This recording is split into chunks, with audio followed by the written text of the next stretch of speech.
Earn your BCom with a business degree program that gives you the time to decide and the time to specialize.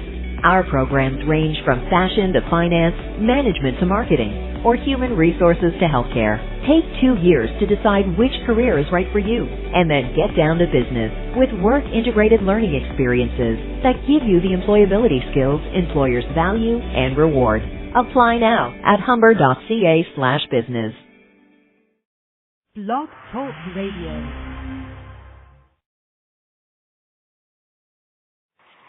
Hello, everybody, and welcome to Paranormal Guys Inc. Radio. I'm your host, as usual, Jason Pepper, and that wasn't the actual song that I wanted to pick, but you never know.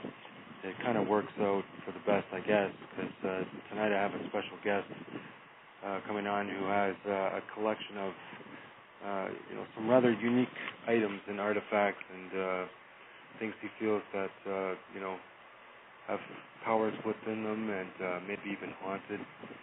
And a lot of them are from, or in fact, most of them are from World War II. So, that could relate to that song. But not a bad song, but we'll leave it at that. And without further ado, I'll bring in my guest. Hello, Richard. How are you tonight? Jason, how are you? I'm great. I'm doing great as well. And as I was just saying, that's not the song that I wanted to play. I want to play actually Coldplay Clocks, which sort of ties into some of the things that you have in your possession, old watches and artifacts that you feel have a presence to them, or even are haunted in some cases. And we'll talk about that in detail. But thank you so much for coming on. It's a real honor to speak to you, sir. Oh, it's my pleasure. And let's tell everybody about yourself, because you not only are an author, you all are also an active investigator, and we'll get into detail about your specific group. But you are from the New Jersey area, and is that the only area that you focus on for the time being, or are you branching out further? With the group, we focus on the fringe area of New Jersey as well as New Jersey itself. Pennsylvania. We haven't been into New York. Well, we were in New York State just recently. Yeah. But what sort of investigations do you do? Is it mostly for hauntings and spirit cleansing and EVP investigations, or is it? Have you looked into the Jersey Devil cases and that sort of thing? Not really. What we really do as a group, it's my daughter's group, by the way, and what we do is we will work primarily with a, if I can call it a set routine. We will go to a location that is either known to be haunted or that is presumed to be haunted, and we will start out our investigations, as probably most groups do, by simply doing a walk around with the lights on usually, and we will make notes of the different hot spots. I want to mention before I start that we always work with the psychic. At least one psychic is with us, because we feel that we would rather know what's there as opposed to guessing what's there. That's a great point. And let me ask you about that psychic. Is it somebody that's associated within your group, or do you get independent psychics per These are psychics that are associated with the group, and they've been with us for quite a while, and they've sort of been tested, so to speak. I know it, if I could put it in that vein. I've tested them with work with my artifacts. I'll get into that, as we go on. But we do this walk around, and the psychic will determine, where she's getting certain feelings, and she'll make notes of this. Usually, one of the members will accompany her while she's doing this walk around. I will go separately and do a walk around. I'm not psychic, but I do have a sensitivity with the use of a pendulum. And what I will do is to go through the areas very carefully, very slowly, and when my pendulum will rotate without giving it direction, when it rotates, I make notes of where these spots are. And then we will sit down prior to the actual investigation as a group, and the psychic and myself will compare these hot spots, what we call them, and we'll see if there's some kind of correlation there. Usually we're pretty much on the nose.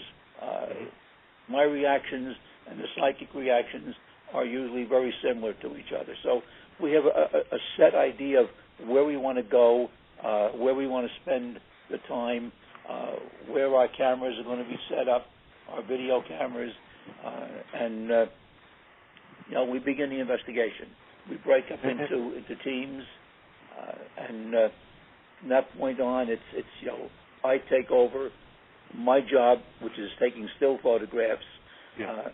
Each member is assigned a certain function that they're sort of have an expertise in, so to speak, and we continue the investigation. EVPs, video, still pictures, and after we get finished, we will sit down when we get back home and go over all the evidence, and then we will give a report to the location where we were, so they have a copy of the report. This is basically how we operate. And that's very extensive. I'd like to ask this to various, researchers if they have any pre-investigation rituals. And another thing, too, does your group or yourself prefer to deeply research the location yes. and go by other people's information, or jump into a spot and gather your own? Well, we research the location prior.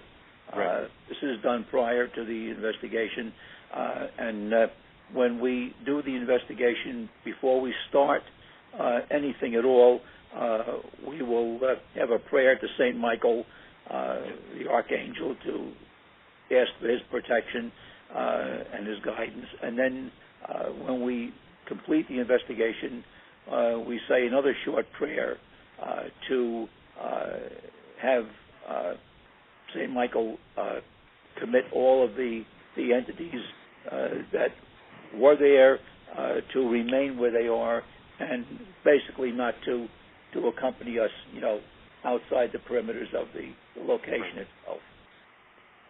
And as far as the investigation itself, do you have a set number of members that go to each location? And if so, is there a restriction on, say, would you ever send somebody less than a group of two for safety reasons to a location?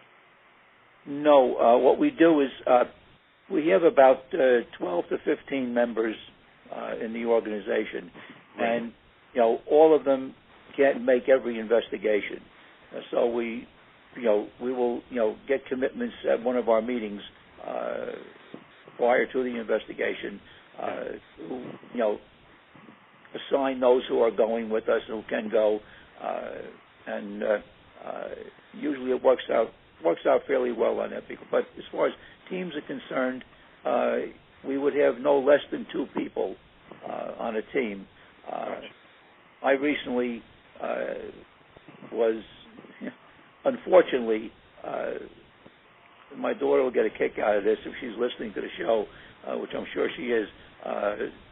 On one of our investigations that we recently did was to a location by the name of the Shanley Hotel, and there's 3 floors to this place, and my daughter and I were up on the 3rd floor setting up one camera, and she had forgotten something and had to go downstairs for it.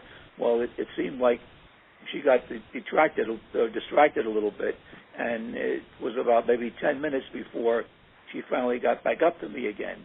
And believe me when I say this, it was very, very, very creepy. I don't like to be in a place completely by myself, except when I do my walk around with the lights on, of course. Yes.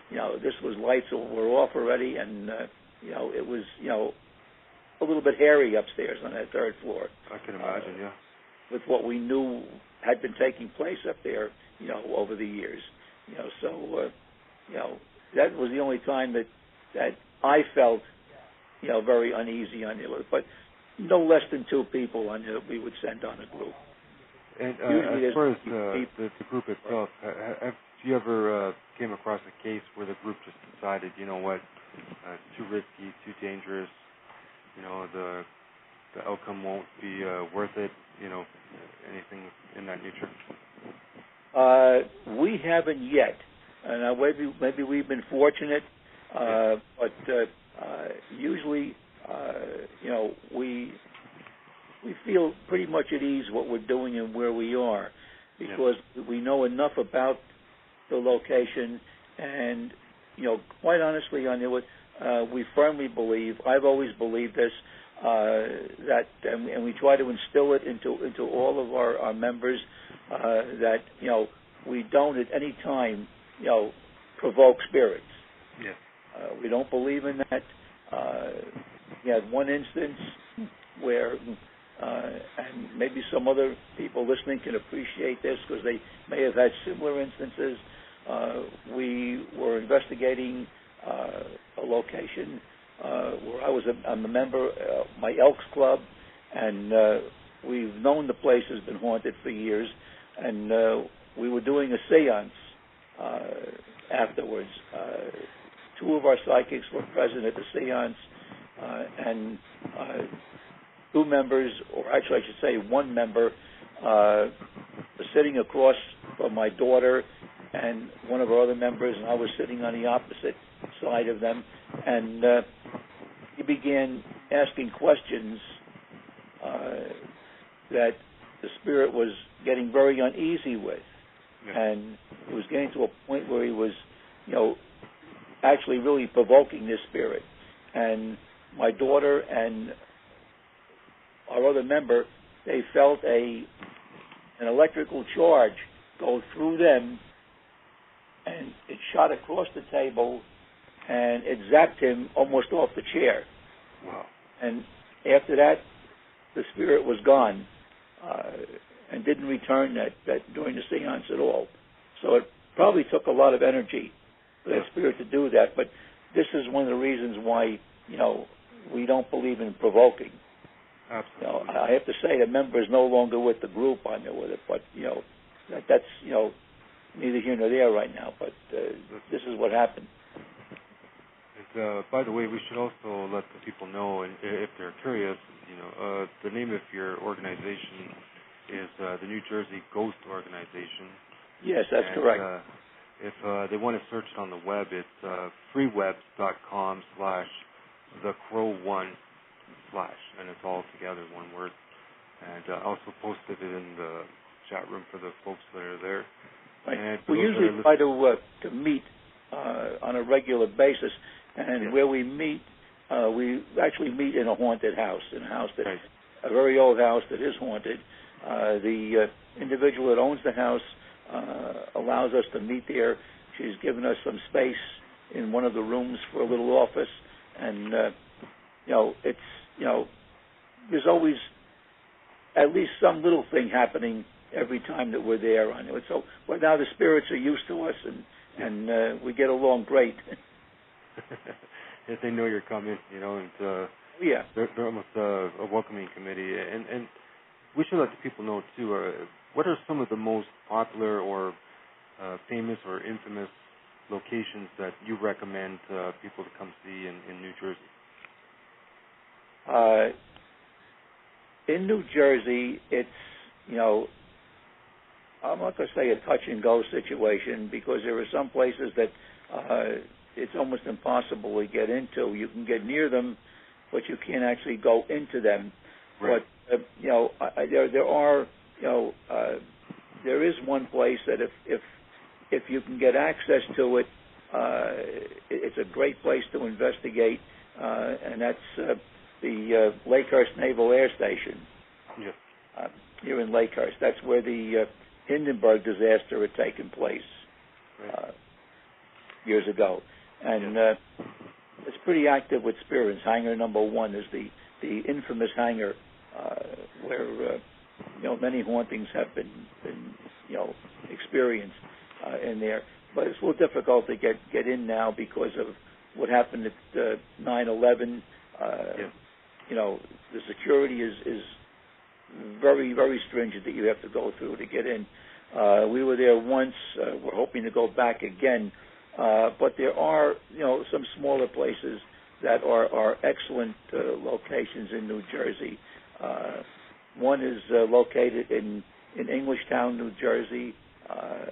It's the Village Inn, Village Tavern. It was dating back to actually pre-Revolutionary War. There's quite a few active spirits in that house. A murder had taken place in there at one time, and it was the headquarters for General Washington at the Battle of Monmouth, which is right down the road. That's another excellent location, Monmouth Battlefield. And there are just so many. It's just, it's hard to name them all. I have quite a few of them named in locations that we've done in Jersey. In my second book that had just come out this year, which was the Ghost of Central New Jersey. But they're all in there, the investigations that we've done right from our files. And also I've recommended a lot of places that are known to be haunted that even we haven't gone through yet, and other experiences that are taking place. But New Jersey is really a hotbed, and if anyone gets my book, they can read and they can go to these places on it because they're all easily accessible. And you mentioned that during your investigations that you use a pendulum. Would that pendulum have any history behind it? No, not really. I know it. The only history behind it is how I obtained it, which was several years ago. I had open heart surgery, and I was home recuperating. And one night I was sitting there watching television, and there was a show on where they were using pendulums. They were playing games with them, and I said, boy, that's a great idea, working with a pendulum. And, the next morning when my mail came, there was an envelope with a tiny wooden cross in it. It was in the form of a keychain, and it was from a religious organization. And I said, I'm going to make a pendulum out of this. So I took the chain off, made another hole, and I attached a piece of cotton string to it. And the reason for that, my theory was that the crosses of wood and the cotton string, neither one, will be affected by electromagnetic energy. Right. Electromagnetism. So I don't have to worry about that. And I said, now how am I going to use this? I didn't want to start directing it to swing left or right or rotate. So I just took a photograph that I had of my daughter and my son-in-law and my father. And my father was standing in the middle between both of them. And I held it over each of their heads. And over my daughter's head and over my son-in-law's head, it did nothing. It just hung there. As soon as I held it over my father's head, it started to rotate by itself. Wow. And my father had been dead, for quite some time. Yeah. So my first thought was, I got very excited that, this is detecting death was my first thought. Yeah. I wasn't thinking about just energy. So we had our 50th class reunion coming up, my wife and I. And I decided to take my yearbook out. And in our graduation photographs, the single portraits, I knew of a couple of my classmates that had been deceased, and I held it over each of the classmates' heads. And the ones that it rotated over, I made a notation of. And when we got to the reunion, behind our table on the wall happened to be a big board set up on a table leaning against the wall, and it had all enlarged portraits of the classmates that had been deceased. Wow. And every one of them that I had an indication of with the yearbook was on that board, and there were some that were not on that board that they couldn't get in touch with that rotated over. So I started from that point, working with the pendulum, and I still don't direct it to this day, the pendulum. It will rotate by itself, and this is what I started to work with my wartime artifacts. That's how this all came into play. That's absolutely an incredible story, you know, and it makes the hair on your neck stand up, especially too if it's people you know. You know, it's different if you go somewhere and you're investigating an absolute stranger, but people that you're acquainted with, and you could almost pick up their demise or their death. You know, it's quite something, that's for sure. That's the what I actually do with the pendulum itself is it just, you know, it's uncanny how it works, and it will work not only from walking in a room,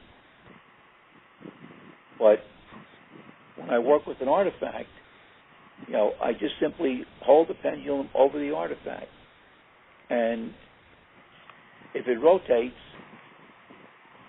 there's energy connected to this artifact. Right. What that energy is, or who it is, I have no idea. But what I do from that point is I will engage one of the psychics, and I don't tell them anything about the artifact. I don't give them any history about it. What I do know, I simply let them do a hands-on and tell me things that I already know, and then they tell me things that I don't know. And when I research the things that I don't know, they usually prove out, at least 90% when it can be researched, they prove out to be true. So this is how my psychics are tested, because, you know, if they can tell me things about the artifact that I already know, you know, then I know they're not, you know, just taking shots in the dark with different things. But I have to say one thing, though. It's not as clear-cut as what people may think it is, the information that comes forth. The information that comes forth is most often in bits and pieces. And it's like a puzzle.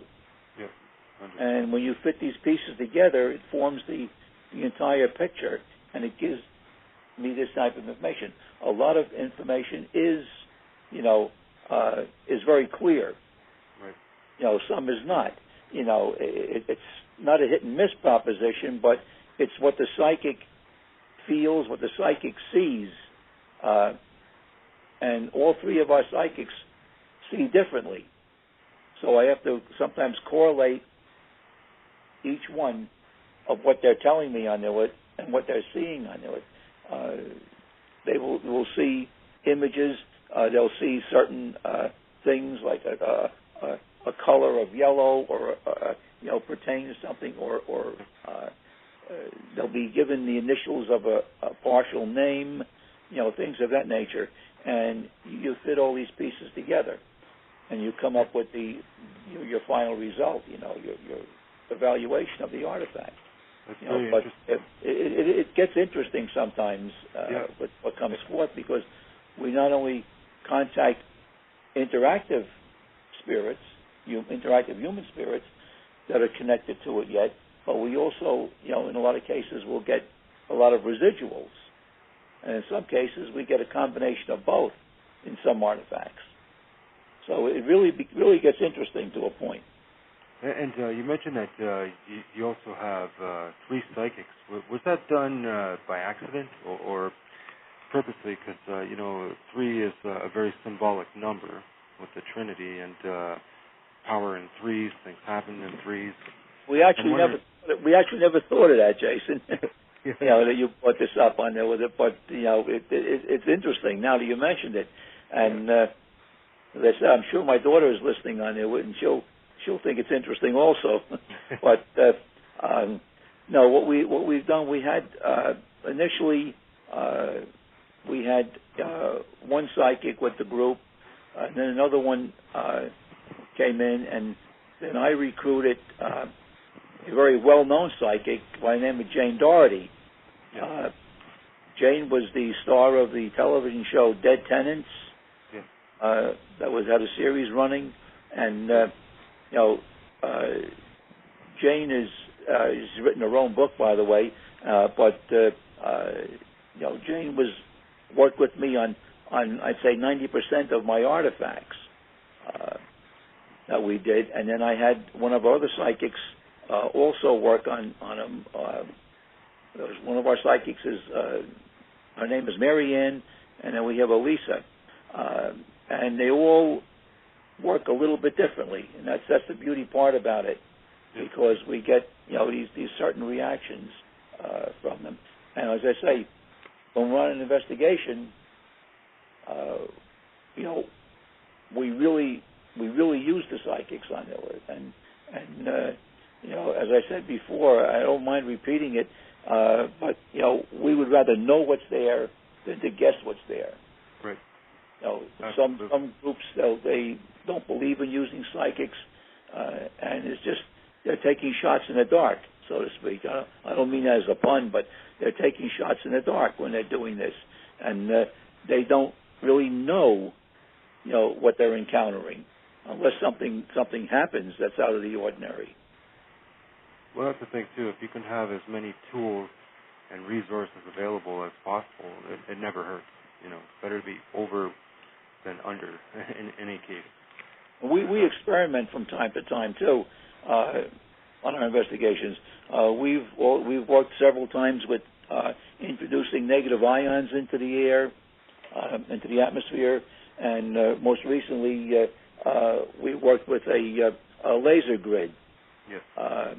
In conjunction with a video camera. So we're working with different things as we discover them or hear about them to see if they fit. And it's like anything else on it.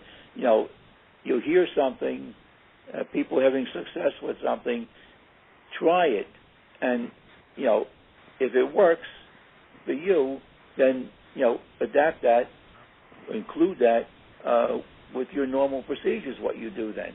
If it doesn't work for you, then don't waste your time with it. Too much on it. But I know that that that negative ions can actually really work.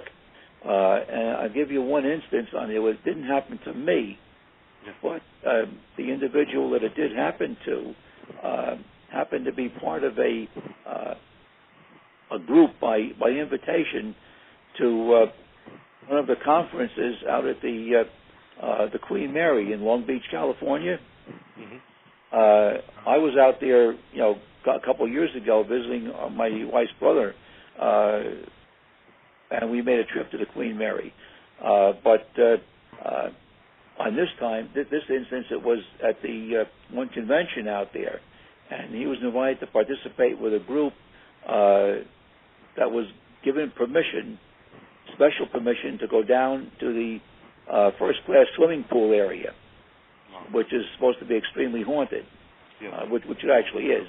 And they were experimenting with a negative ion unit that they had built, which was extremely powerful. It was a very powerful unit from what I understand. And they placed this in the middle of the pool.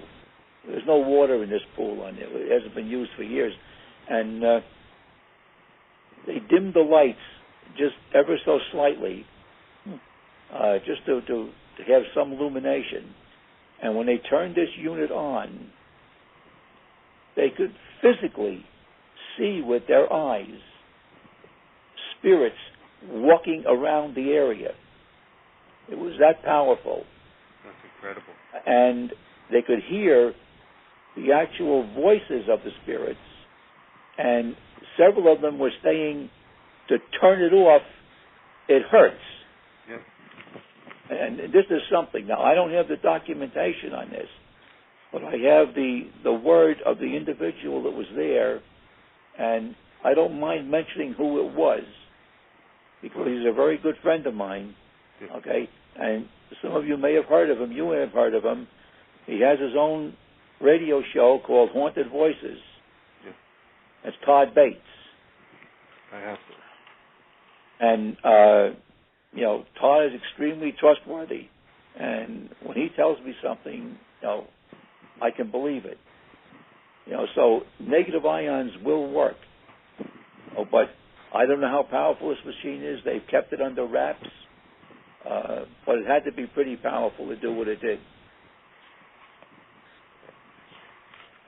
That's a great story, too. And it kind of ties along to this next question is, are there any devices or technology that you refuse to use? Because as you mentioned earlier, you don't want to aggravate the spirit.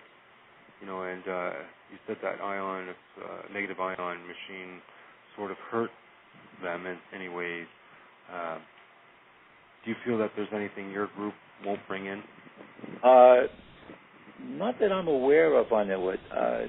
The negative ions that we use are very mild, and we feel it helps a little bit.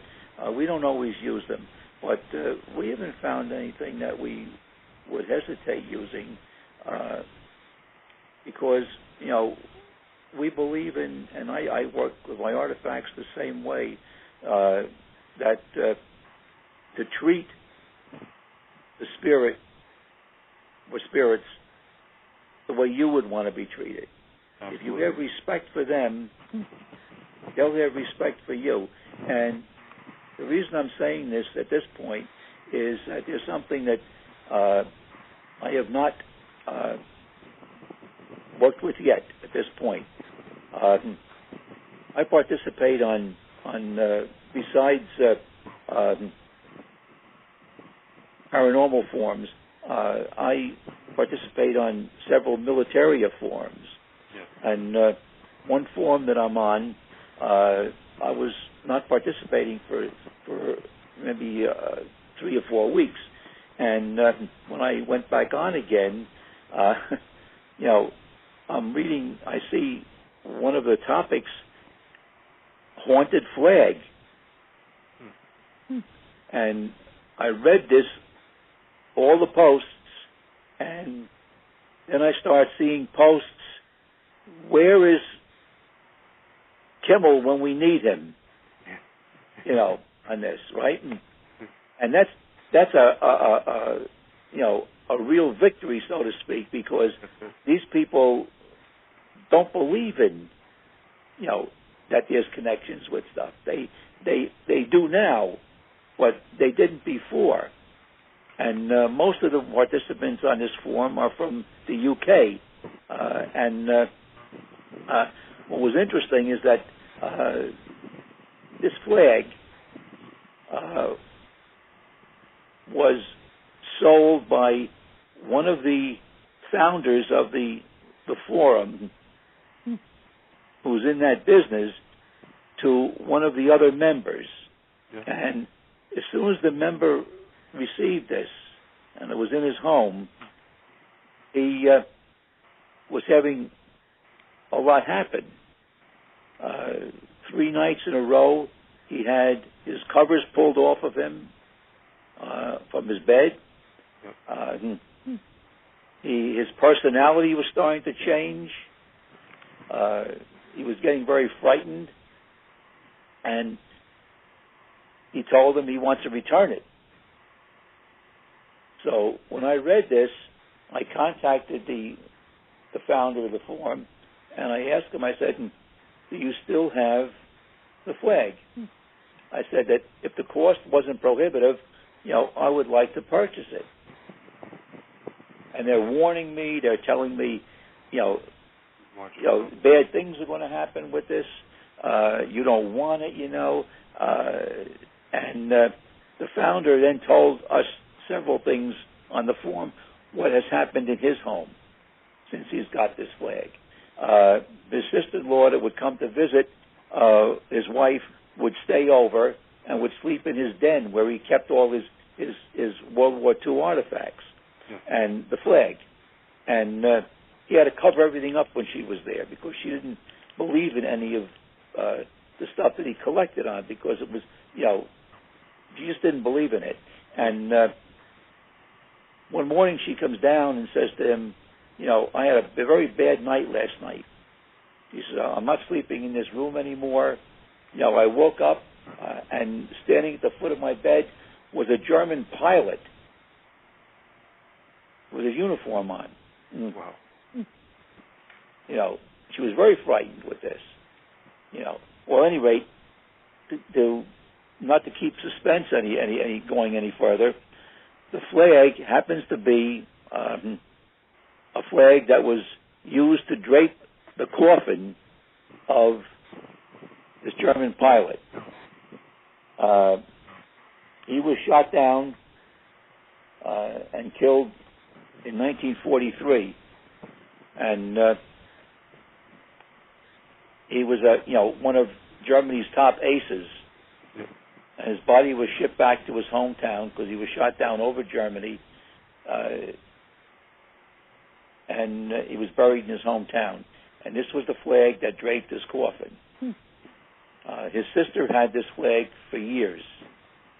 She had given it to this individual, the founder of the forum, back in 1999, I think.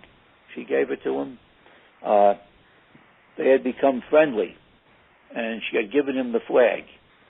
Well, prior to that, he had purchased several artifacts that belonged to the German pilot, her brother.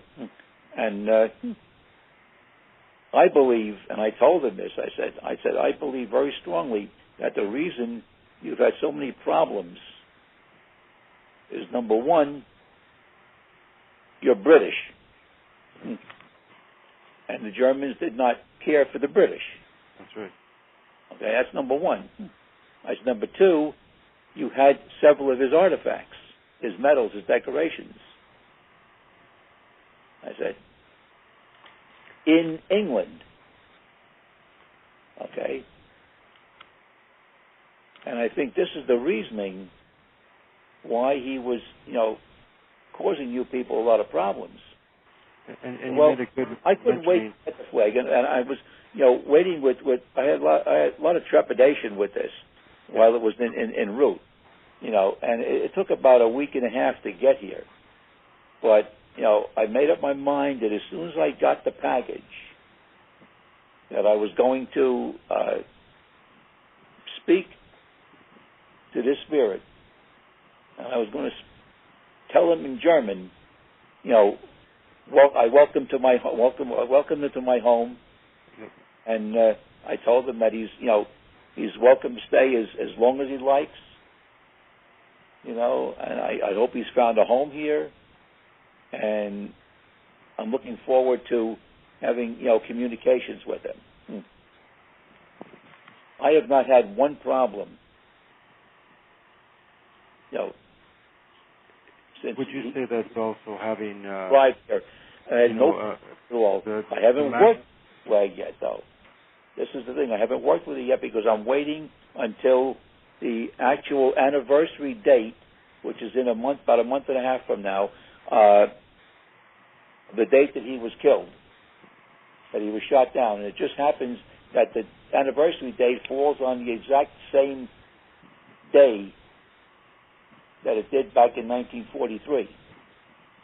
So I'm waiting then because I feel that the veil is going to be at its thinnest at that point. Right. For him. Connection. And should make, fairly easy communication on it.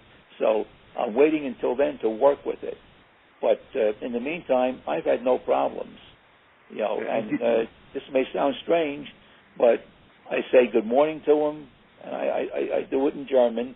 I can speak in English, but because I'm certain that he will understand it, because technically there's no language barrier, between the spirit world and here. Right. We have but I do speak in German to him, and I greet him in the morning, and I say good night to him at night. And I feel that he's very comfortable here. And is that what you do with all of your pieces that you have? Because you have only if there's a human spirit connected to it. Right. Now I have one other piece now that has a human spirit connected to it, which is a Japanese soldier connected to it. Other than that, the other every artifact that I have at this point is with residual hauntings. That's connected. The energy is all residual that's connected to them. And you made a great point earlier with the psychics almost putting things together like a puzzle. I wonder if that crosses over to the artifacts. When you get certain pieces and they get put together with other pieces, does it intensify the reading or the sense of something being there or the residual effect in any way? I think it does, because I'll give you one example. I have a piece of the outer skin of the Hindenburg, the airship, that was given to me years ago by the gentleman who had received it from another individual who had been there at the time of the disaster, the Hindenburg disaster. And this happened to be a piece that originally was the size of a postcard, that when the airship blew up, this piece was floating down. Many pieces were floating all over the place, and it happened to fall near his feet. And he stepped on it to put the flame out because it was burning. And when he brought this back home, he cut it into little slivers and gave it to each of his friends who were with him that day. There's several of them went. So I happened to get one of these pieces. After all these years, it came to me. And when our one psychic held it in her hand, she didn't know what this was.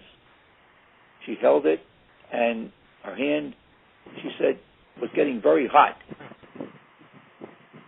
This is one of them that's in the book. Her hand was getting very hot, and she saw a woman's face flash by her, and she could hear, screaming and a lot of confusion. She was getting a very good impression with this, and she said that that this piece came from the back of something. Well, that's where the initial explosion had taken place, was in the back of the airship. Right. And it worked forward very, very rapidly when that came. That was only a matter of a couple of minutes before this whole thing was destroyed. She could hear voices making statements like, "Wait the lines," all kinds of things were coming to her with this. She was seeing and hearing the disaster that had taken place. This was a residual that had come from this piece of the skin on this, and she was so right with everything that she was saying, and she had absolutely no way of knowing what this little sliver was. Right. Because she was told absolutely nothing about it. So this is, maybe what you're alluding to on it, when you. Oh yeah, for sure. It totally is, and it really makes me think of. I know most Hollywood movies are so far off when it comes to the paranormal, but one of the great scenes from the Poltergeist first movie was when they're in the living room, and these antique artifacts are falling from the ceiling to the floor. And the family's standing there, and the psychic, and they're getting this sensation from these artifacts. And yes. That must be similar to what you feel when you add a piece to the collection that you have. That there's so much history behind this. Well, with military has always been my hobby ever since I was a young boy during World War II, and my first, actually, how I really got interested, I was collecting the wartime postal stamps at the time. This was during the mid and later 40s. But when the GIs first began coming home, there were quite a few that were in the service from my neighborhood, and they brought so much stuff back with them, they were just giving it to the kids. I'm talking about helmets and daggers they were giving away, all kinds of things. And the first piece that I had actually gotten was a German wound badge that was given to me by my father's barber when he returned from home. So I managed to get something out of all of this on it, and that started my interest in the actual wartime artifacts.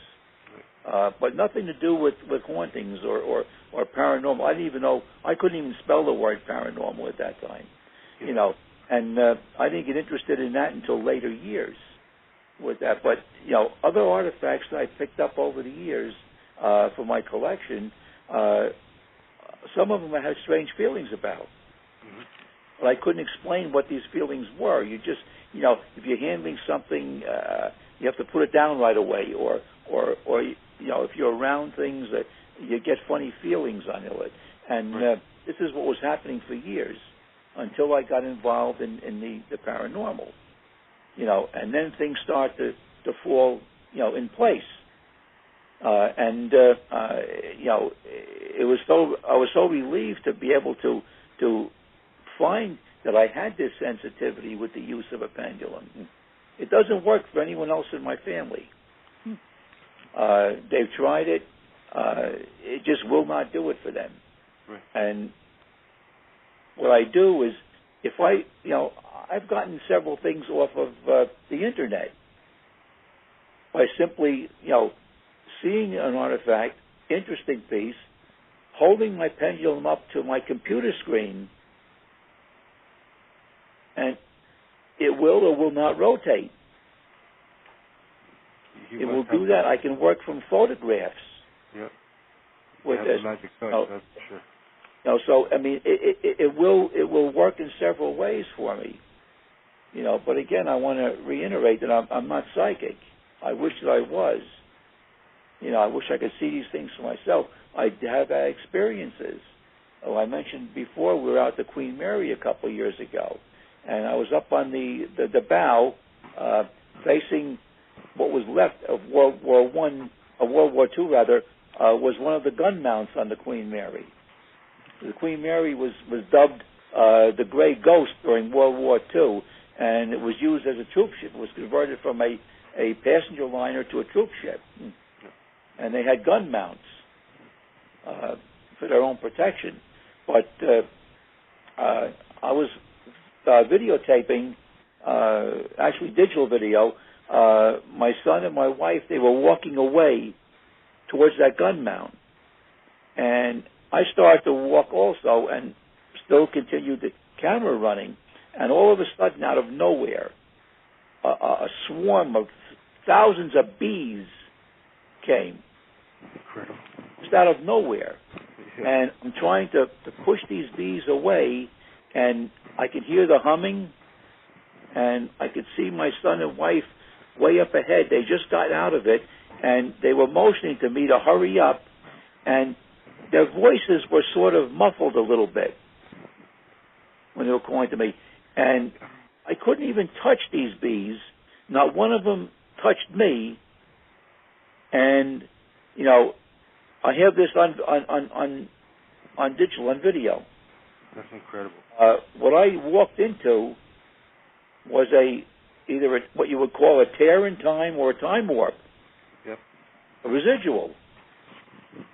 I walked into, and when I approached some of the crew on the Queen Mary, I had mentioned this to them, and they said, "You experienced one of our hauntings. That happens often. Not that often, but it happens often. And we have searched the ship up in that area. We've searched all over to find any type of a nest. There is nothing to be found at all. And there's psychics that they have that work with them occasionally had told them exactly what that was on there, what was happening. So I had that experience. And fortunately, I do have it on video. That's incredible. And it's just uncanny on there. When you walk into something like that, which proves that you can walk into residuals. That's right. You can walk around the corner in a building or in your own home, and you can walk into a scene that was recorded and happened 100 years ago.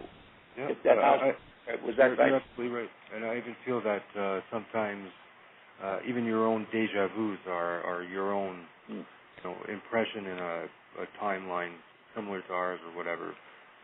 The possibilities are incredibly amazing to think of all the things that could take place. Oh, I firmly believe that because many years ago, when my wife and I first got married, I think we only had 3 children at the time.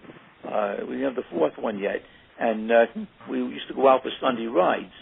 And on the way home one day, my wife sees this sign that says, fresh fruits and vegetables on the side of a highway, and it was a dirt road and an arrow pointing down.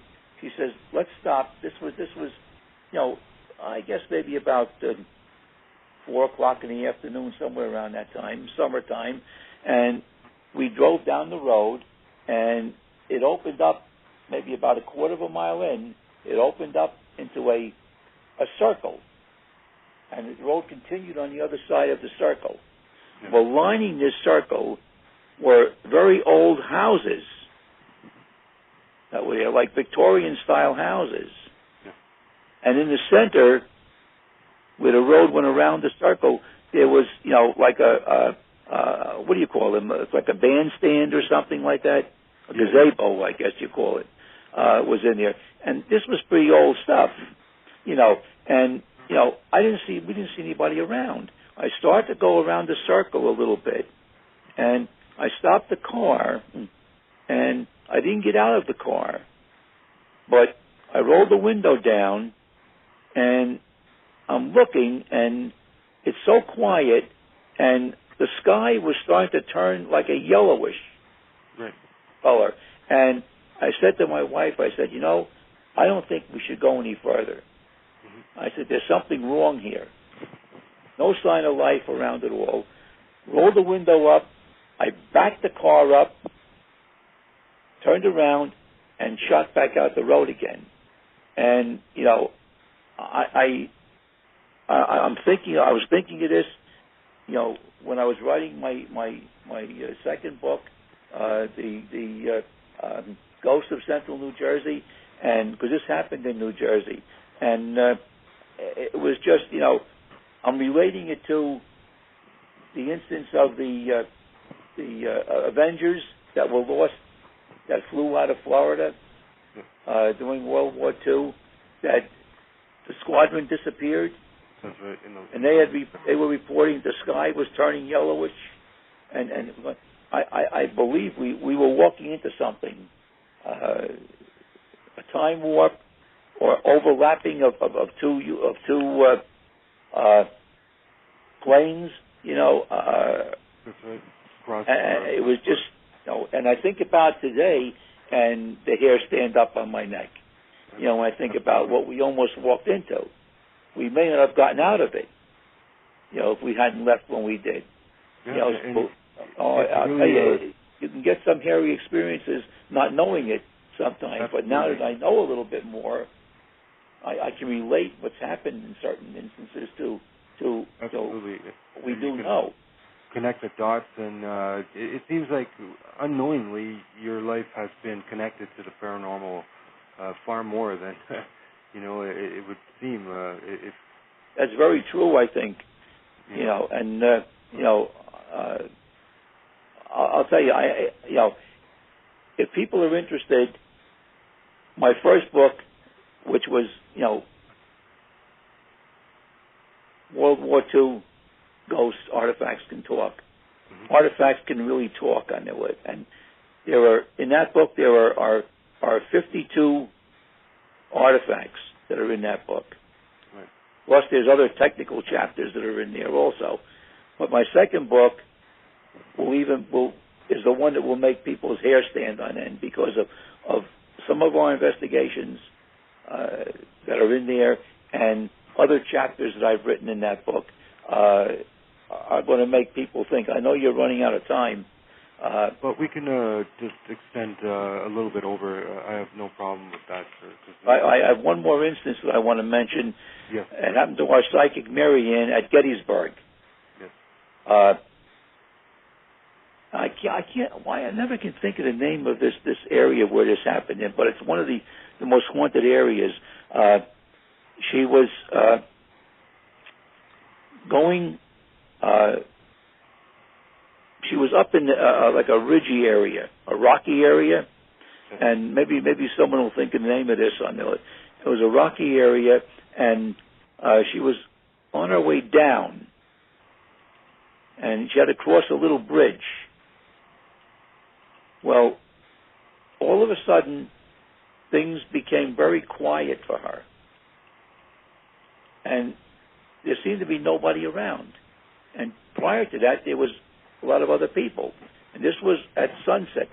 They were getting ready to hustle everybody out of there. Mm-hmm. So she's calling to her friends,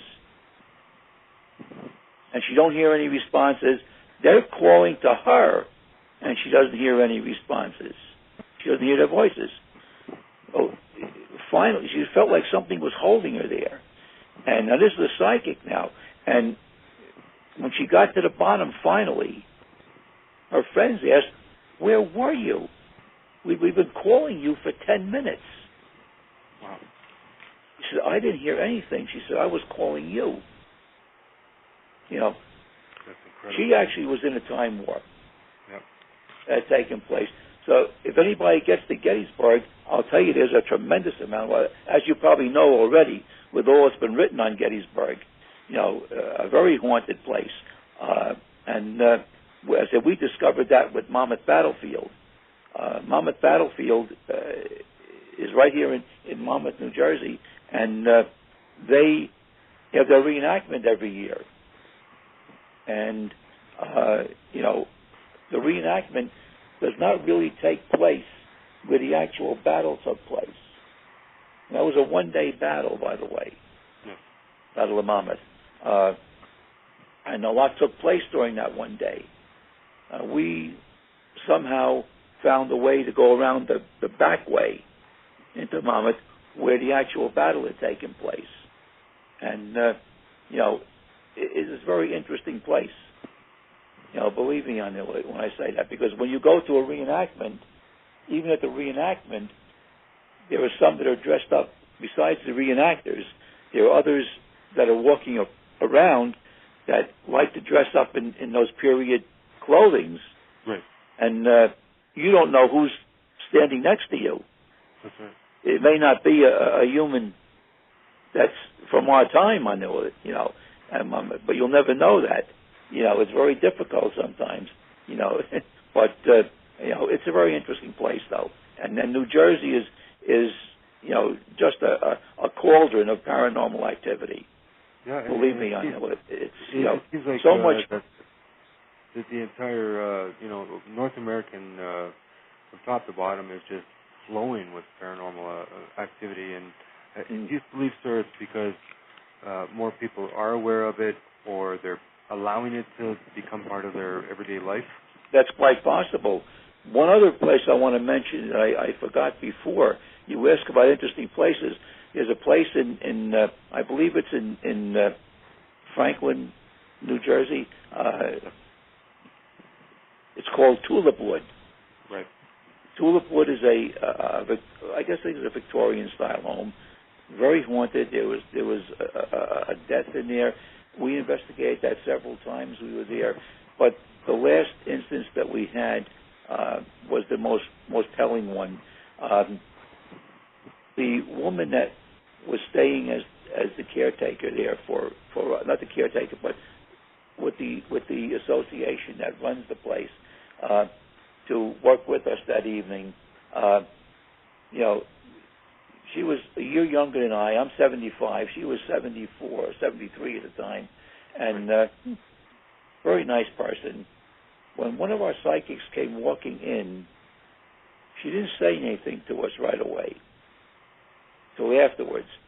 But in one of the other rooms, one of our other psychics was sitting in a corner. And this is unheard of, but, it's not supposed to happen. She got a voice that came to her and said, "Does the old woman know she's going to die?" Wow. Wow. The woman was standing there at the time. And that's not supposed to happen. All right?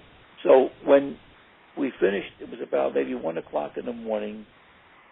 We're sitting outside on the porch waiting for this woman's husband to pick her up. He didn't want to leave her by herself. 2 days later, we found out that the woman died in a fire. Her house burned. A fireman died trying to save her also. They fell 2 floors into the basement. Wow. And this was so uncanny. And then when we mentioned it to our group, what had happened, the one psychic that came into the building said, she said, I didn't want to say nothing at the time. She said, but when I looked at this woman, her eyes, she didn't see a soul in her eyes. She's already dead, yeah. You didn't see a soul. I guess, I don't know whether the eyes look black or whether they just what, but, and you put all of this together, and it just is, it's uncanny, but it happened. Right. It's a shame, too, when something like that happens, because, this person was a very nice person, but it was just her time. Yeah, and that's what makes you wonder, too, even if you try to change it one way or another, it still will take place. It would have taken place regardless of what happened. And the caretakers that were there, they couldn't live in their little home behind the main house because just about a week or so before, they had a fire. And it wasn't burned down the house, just a little part of it was burned. And they were living upstairs in Tulip Wood. And what was prior to that was the servants' quarters upstairs. There were other rooms upstairs that the families that lived there occupied. But they were living up there, and we had just started our investigation, and we had just gone dark, and they came home. And they came in the front door, the wife, the husband, and I think there was 2 or 3 children, excuse me, and they headed straight for the main staircase, didn't look to either side, didn't stop, didn't do nothing, like a line, going right upstairs. They shot upstairs. They were a little bit frightened about what was going on. Yeah.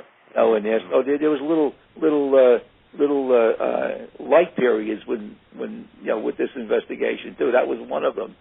And they went upstairs. They stayed up there. They stayed out of the way, upstairs. But it was very. It's a wonderful place to investigate, and we haven't gone back since. But we'd love to do that again because we found out a lot more. We found a portal. in a mirror that was in there. And we have images. I have them.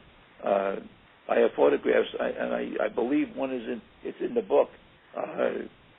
Second book it's in. You can see these images in the mirror. I took the photograph, and there's a boy standing with his leg up, and he's wearing a pair of knickers, old-fashioned knickers. And the last owner of that home that died there is a picture of him on the mantelpiece wearing knickers. Wow. And his ashes, he was cremated, and his ashes are spread under one of the few that are left, the tulip trees that are outside. That's why I named it tulip wood. Right. These are big trees that have a flower that looks just like a tulip on it. That's what his ashes are spread. And he's one in the picture. There are two others or three others in the mirror also. It's like they're looking at us from the other side. That's what it appears to be. I guess they're wondering what we're doing there, as this is what we're wondering what they're doing on the other side. Right. So it is a very interesting place. That's one of them, but there are quite a few that are in the book. And as I say, they're all from our investigations. And you mentioned the title of the book, and we'll say it again for the people. It's Ghosts of Central New Jersey. Ghosts of Central New Jersey, the bizarre, strange, and deadly. That's right. Because there is an instance in there that is a deadly instance that's in it. But that's the one I just mentioned to you on the one about with the if people wanted to purchase a copy of the book, they can get it right off your website. They can get it off my website, which would be signed copies to them. They can also get them at Barnes & Noble, Schiffer Publishing, etc. My daughter and I want to mention, we're both working on another book together with more of our investigations. It's going to be, hopefully, it'll be completed next spring sometime on Ghosts of Central New Jersey 2.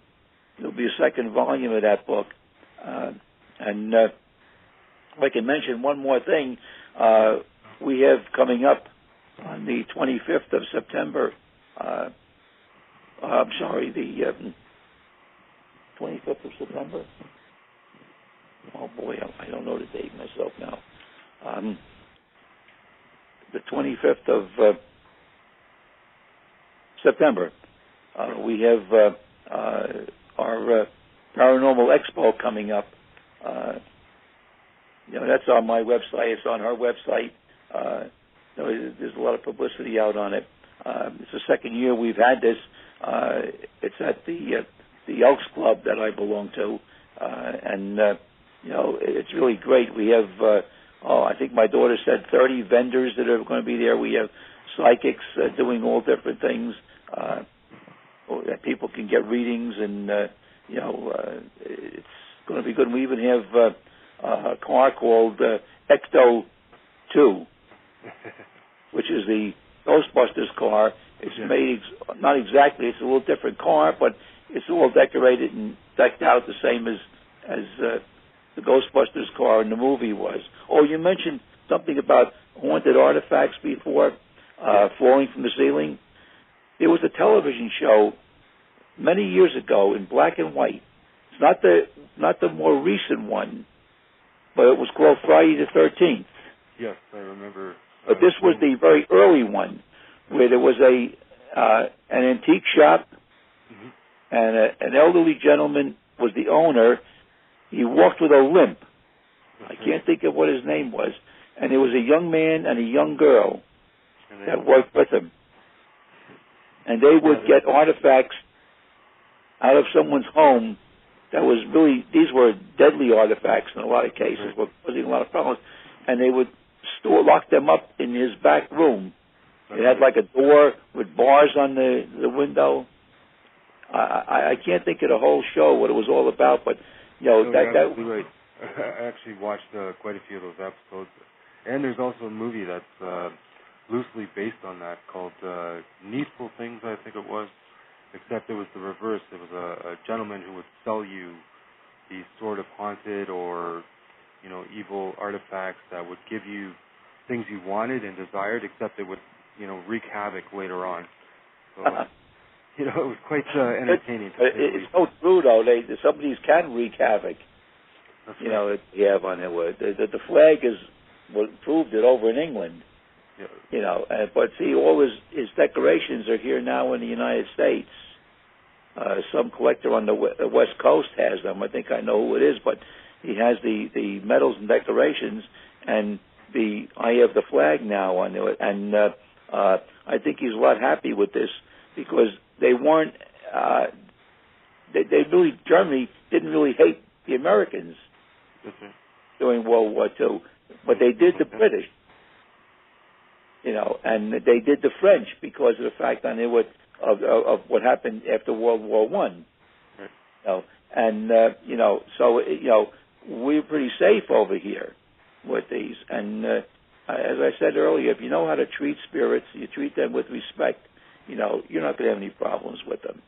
I haven't run into a bad one yet, really. That's absolutely true because more often than not, each person that I've spoken to, unless you're looking for demonic spirits, you really won't find any truly harmful spirits. Well, actually, we did run into one on one of our earlier investigations. We ran into a demonic spirit, but it didn't cause us any problem. We were investigating a flower shop, and in the basement, one of our psychics saw what appeared to be, what a comet looks like? Yes. Round ball, like with a tail on it. Yes. That's what this resembled. And it was going back and forth between the outer staircase and the one downstairs area. And we did encounter a little girl. That's one of the spirit that is present at this flower shop. She's been seen several times by people that work there, and with her happened to be, her guardian angel was with her, and he was protecting her from this, whatever this was. It wanted the girl, the spirit, and he had her cloaked. And he asked us, or through the psychics, he asked us, if we would, leave her alone, her alone now, because he wanted to keep her protected from whatever this was, from this entity on there, and it was a demonic spirit that was after her. So we did encounter something to that effect on there. But that was the only time, and we were caught between these two things that were taking place down there. But it was very interesting because that investigation we had a huge refrigerator downstairs where they kept flowers in, and it was empty, and it was off, and it was unplugged, and it started by itself several times.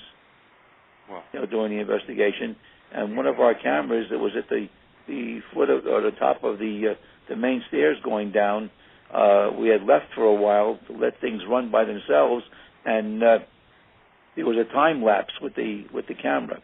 Right. It had stopped for a period of time and then started again. By the times on it.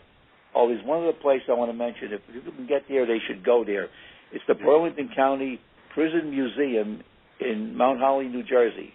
Right. That is extremely haunted on there. And this is written up, probably the largest chapter in my second book, in Ghosts of Central New Jersey. So I'm going to save that if people get the book to read that, because it's really unbelievable. We've been there about 4 times, and that was one prison that the group from the television show Taps, they investigated that, and unfortunately they came up with nothing.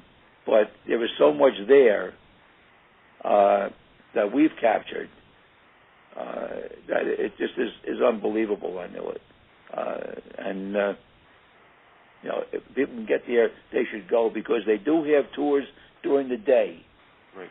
It's a nominal fee, but what they've done with any groups that want to investigate after hours, they now charge to investigate. They didn't before. They just charged us their little normal fee. I think it was $5 a person that they charged, to go in. And then the girl that we know there stayed there with us, after hours. We were allowed to be there. But it is it's a 3-story building, and it is very interesting. It must be. People will get money's worth, believe me. Even the spirits are facing hard economic times, and everybody needs to make ends meet. So it's understandable, and especially for an investigation, it doesn't hurt to help them out by paying a bit, Yeah, that's true. But, I wanted to ask you, a lot of people, have a real controversial approach or even absolute dismissal when it comes to orbs in photographs and video. And what's your take on this? Do you think it is what they say it is, dust, insects, light fragmentation? Well, actually, you can tell if something is an insect. Yes. You can actually tell that. But orbs are a strange thing. What I believe, is that probably 90 to 95% of what people see, these orbs, most of them they see are transparent to a certain degree, which you could account for dust, not insects, because insects you can tell what they are. But my belief is that spirits are in the process of trying to manifest when they're sucking all this energy. And if an orb to me, is very bright white and solid looking, that I believe is an energy orb. What you're picking up. Yes. I'm not too keen on orbs. I never was keen on orbs on it, but that, in my opinion, would be the only thing that would have some legitimacy to it, as far as I would be concerned on it. I do have some photographs that someone sent me of an actual. The only terms for it is a divine intervention, and this took place in a church, a cathedral, and up towards the dome, and this was at night.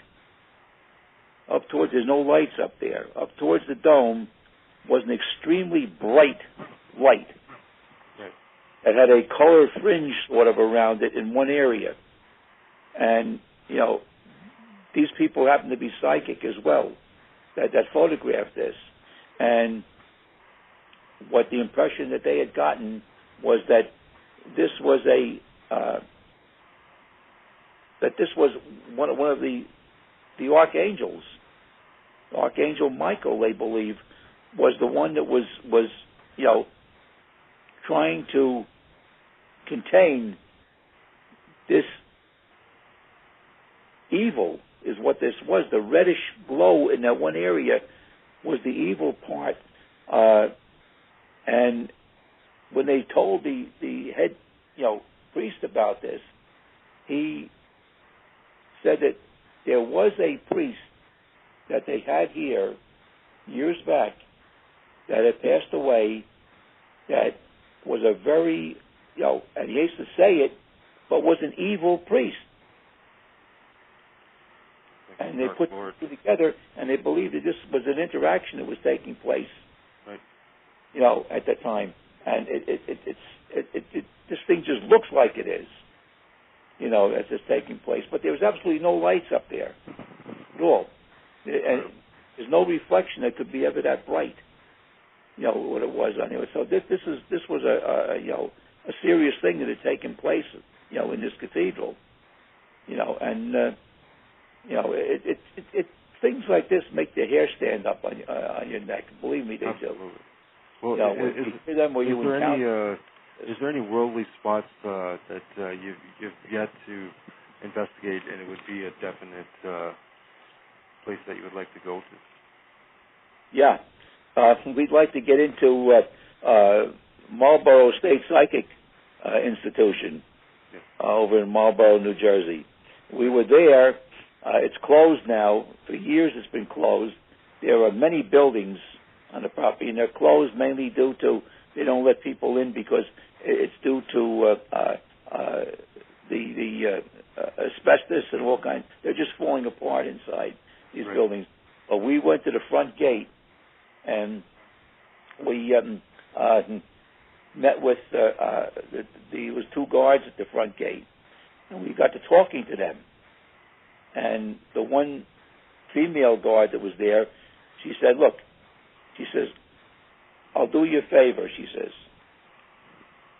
"Give me your camera." My daughter gave her a little digital camera. She said, "I'll go back and I'll photograph some of the buildings for you." Right. So she came back about a half hour later, and we have all of this, and I wrote this up in my book, but I also added that, when I was, years ago, I used to work in outside sales, and that was one of my accounts, was Marlborough, when you could go in. Mm-hmm.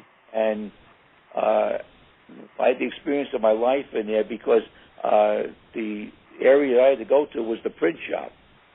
And walking into this building and walking down the halls, harmless, okay, but there were inmates that were walking around, and they would look strange at you, and they could smoke cigarettes.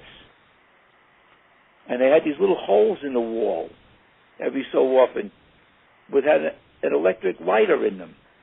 They couldn't have matches or anything. Yeah. But then the print shop manager, he said, "I want to show you something." And he took me downstairs to the basement area. And they have tunnels down there. Those tunnels are still there yet that go from building to building. And I'd love to get in there to investigate this, but it's too dangerous now to do it. So what we did, they let us go. They said, "You can go across the street, not to the cemetery that you see, but to the side of it, there's a dirt road that goes up to the original cemetery for the institution." So we went up there when we were there, and the grave is a picture of one of the gravestones, and the cemetery is in the book.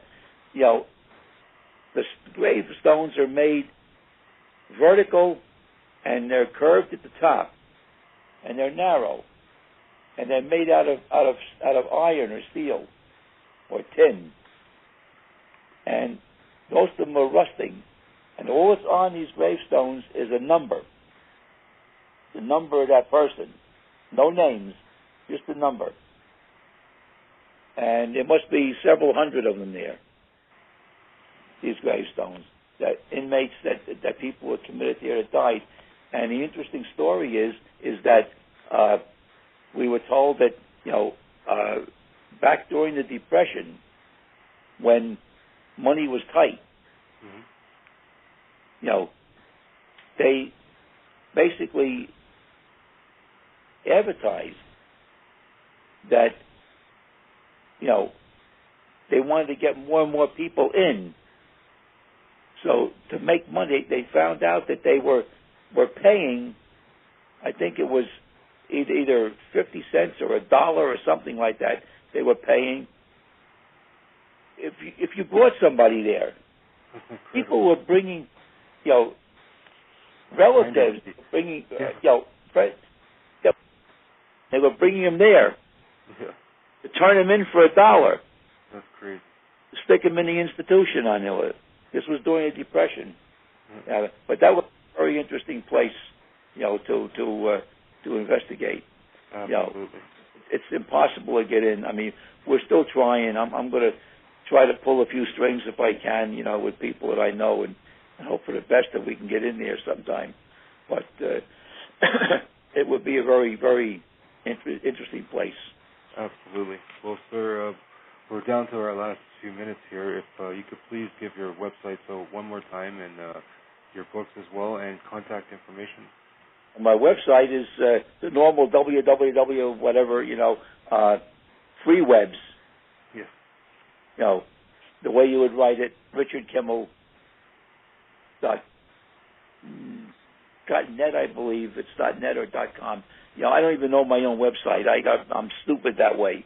Because I connect to it, but it's all automatic, and I don't have one of my cards in front of me. That's okay, sir. If you like, I'll give it out for you. It is freewebs /richardkimmel.com, and the other one is hold on, my computer here is stalling as we're speaking. Technology. Sometimes I'm computer illiterate, really. Believe me. I'm not bad, but my computer sometimes it causes me more stress than anything. It comes when to that. you need it, it doesn't work, and when you don't need it, it's there. Oh gosh. The two books are simple. World War II Ghosts, Artifacts Can Talk, and the other one is that just came out is Ghost of Central New Jersey, the Bizarre, Strange, and Deadly. I know it. And a young lady wrote the foreword for that book for me by the name of Marla Brooks. Marla wrote the series Haunted Hollywood. Right. Series. There's about four or five books on Haunted Hollywood that were written on there. And I asked Marla if she would write the foreword for me, which I was very happy that she did. Excellent. And the other website, I have it up here finally, is for the New Jersey Ghost Organization. It's www.freewebs.com/thecrow, THECROW1/. Yeah. That's my daughter. I told her, I said she should change it to the Old Crow. But, she's got some reason. Is that I forget exactly. What exactly. And how about a contact email? Do you prefer that they reach you through your website? No, they can contact me through the site. There's a little hand with a pencil that's writing on there with it that moves by a skeleton hand. They can click on that, or they can just email me. My email address is easy. WW, the number 2, yes. E as in Peter, O as in organ, at AOL.com. And do you prefer if people, say, try to reach you on Facebook? Do you accept that, or is that an area that you want to accept it on Facebook, through the website, or they can contact me direct through email. Excellent. Well, sir, it's been an absolute honor to speak to you, and when that third book is done, I would love to have you back to follow up and. Great. It was my pleasure being here tonight. You have yourself a great night, sir, and we'll talk very, very soon. Thank you very much, Jason. Good night. Have a good night.